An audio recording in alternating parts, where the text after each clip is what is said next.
দূর দূরান্ত থেকে যারা এসেছি, যারা গতকাল আমরা এখানে থেকে অবস্থান করেছি, তাদের আশেপাশে যদি আত্মীয় স্বজন থাকে তো সেখানে আপাতত আমরা অবস্থান নেব।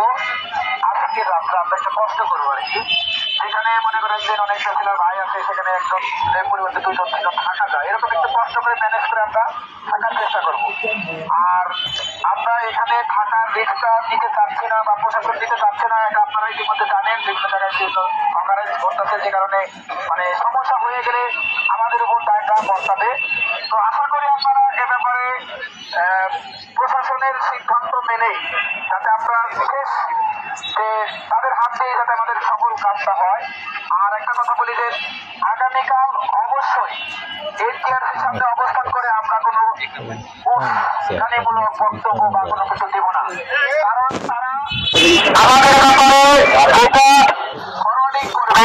আমাদের মাঝে একটা প্রতিনিধি দল সেখানে গিয়ে সেটা দেখে তার উপর ফরওয়ার্ডিং করবে, এবং যদি কোনো প্রবলেম হয় সেটা রিজেক্ট করার আমাদের সুযোগ আছে। রিজেক্ট করে আমরা মাঝে এসে বলতে পারবো যে এটা আমাদের মনে মতো হয় না, আমরা মানি না, হতে পারে। কিন্তু যতক্ষণ পর্যন্ত তারা ফরওয়ার্ডিং মানে এটা রেডি না করবে বা দেখতেছে না, ততক্ষণ পর্যন্ত আমরা কি করবো, অবস্থান করবো। তাহলে কি হবে, আমাদের ব্যাপারে জিততে গিয়েও দুইবার ভাববে, নাকি বলেন?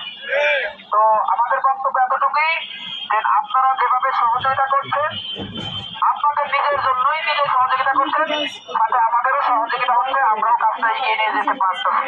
সুতরাং এই যে ধৈর্য, এই যে পরিশ্রম, এই যে সকলের একাগ্রতা, আগ্রহ, দিন শেষে এটা যেন একটা সফলতায় রূপ নেয়, এর জন্য আপনার নিজের অবস্থান থেকে কতটুকু ধৈর্য ধারণ করা দরকার, যেভাবে করা দরকার, যেভাবে সবার নির্দেশনা মানা দরকার, আশা করি এর ব্যবসা ঘটবে না, এবং আমরা আমাদের যতটুকু করা দরকার সর্বোচ্চটা করার চেষ্টা করবো ইনশাল্লাহ।